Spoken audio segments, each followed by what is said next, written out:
in order to get the birds close enough to take a good picture of them, I put feeders up, and during a photography session it's only one. If the feeder is good looking enough, I might have the feeder itself in the picture, but of all the feeders that I've tried, I have only found one good looking enough to implement into a picture. I fill up the feeders with nectar or a sugar solution. That is made. The sugar solution is made of 1 part sugar and 4 parts water. So 1 part sugar, 4 parts water. The sugar I use is the whitest sugar that I can find in a normal grocery store. Do not use honey, do not use stevia, do not use any kind of sugar supplement, and do not use, please don't use brown sugar, because brown sugar, I'm told, have iron in it, and the birds cannot digest iron. So crystal white sugar, one part sugar, 4 parts water. If you want to use filtered water, be my guest. I boil the water and let it cool off before I fill up any of these feeders. After a couple of days, the liquid inside the feeders turns kind of cloudy or grayish, and that's when it's time to replace it. The time needed for the it stays up for 2 to 4, maybe 5 days, but then it's time to replace it. Clean the feeder, use either vinegar, or I mostly use chlorine actually, but chlorine is poison for the birds, so cleaning the feeder from the chlorine after the chlorine has cleaned the feeder itself is extremely important, because the slightest little chlorine left will harm the bird.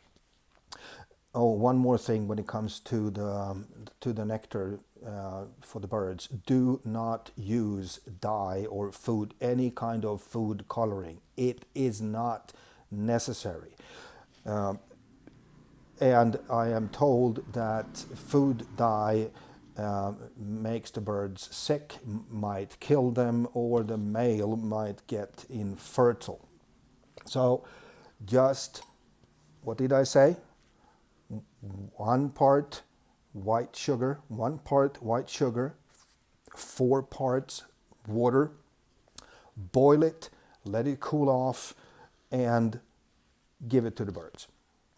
I usually make a big bottle of nectar for the birds, and I put it in my fridge, so I have it already made. That bottle in the fridge stays fresh for about a week. So 1 part sugar, 4 parts water, no additives, no natural artificial sweeteners, no honey, just sugar and water, and that's it. So what about the feeders then? Well, this is a bird favorite, but as you can see, the bottle itself has turned yellow, and this lower part here has faded in its red color. The birds like this one, so does some of the insects. They crawl in and drown and float up inside here, and contaminates the nectar inside it. It has a very narrow neck, which makes it very difficult to get anything inside it in order to clean it, as well as this one. The bottom part cannot be taken apart, which makes it almost impossible to see if it is clean or not. Chlorine keeps it fresh, but as I said, chlorine is a poison. You have to be very careful when using chlorine, so you really rinse all the chlorine away.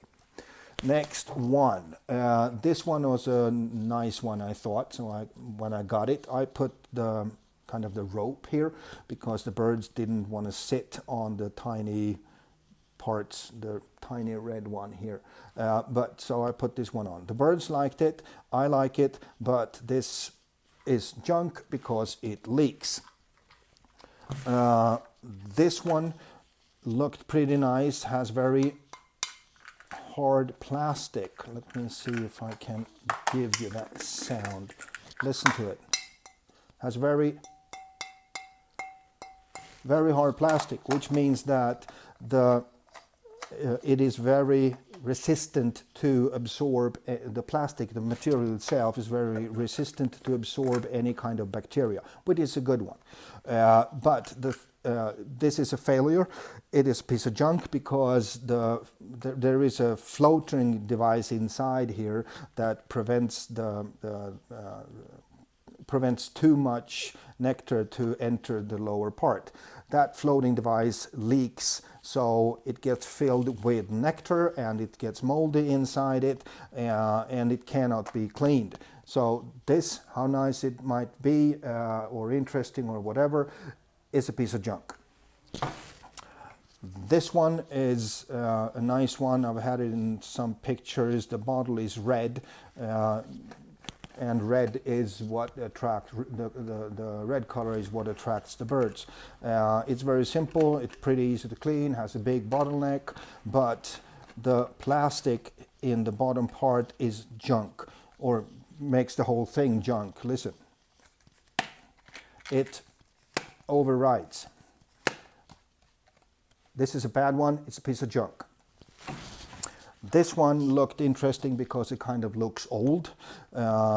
It is, let me see, very big glass bottles. I favor glass bottles, by the way, because they don't get contaminated with any bacteria. But over time, this one gets rusty. So this is a piece of junk too. Don't get it why it's so difficult to make a good feeder. This is the only feeder, I think. This is no, not the only I photographed it. This is one of my favorites when it comes to implementing or having the feeder in the picture, as I have in the one that you're looking at right now. You got the feeder over here, right?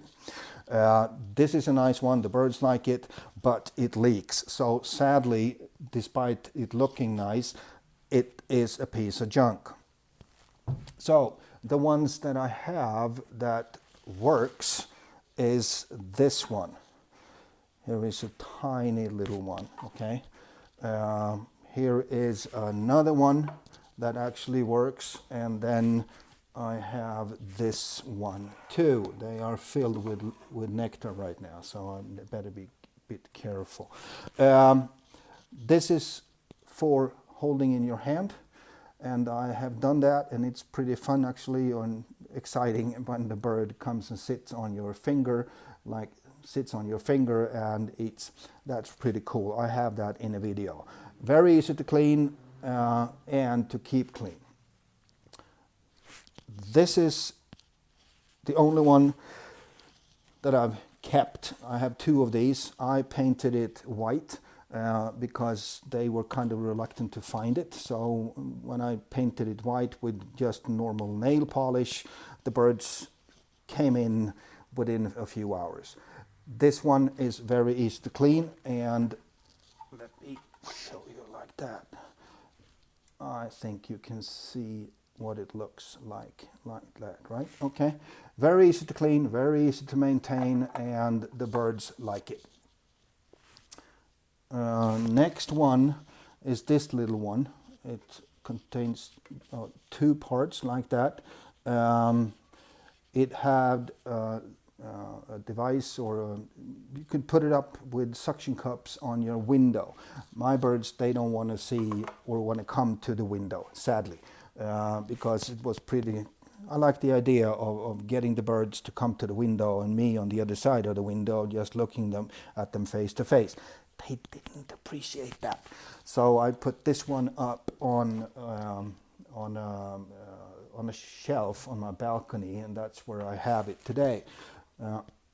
I painted it. I painted the flowers white as I did with the other one, and using white nail polish. And here is another one. It's a very cheap one. It has a tendency to leak. I tried it out from yesterday. It has very cheap plastic, very thin material. It has a very small bottleneck. Inside here, it's complete emptiness in here. Nothing in it, and I don't like it. It leaks. I can't stand it when it leaks because it just attracts insects. Leaking liquid attracts insects and ants and whatnot. So this is going down the drain as the other ones that I just showed you. So if you want to have a good experience when it comes to the feeders themselves, I suggest you go for that one. Of all the ones that I've tried, this is the only one that actually works. But it's ugly. It doesn't look good in a picture, and that annoys me, that I can't find a proper good feeder that is good looking enough to have in a picture. I'm still searching. So that was it for today. Have a nice one. Bye bye.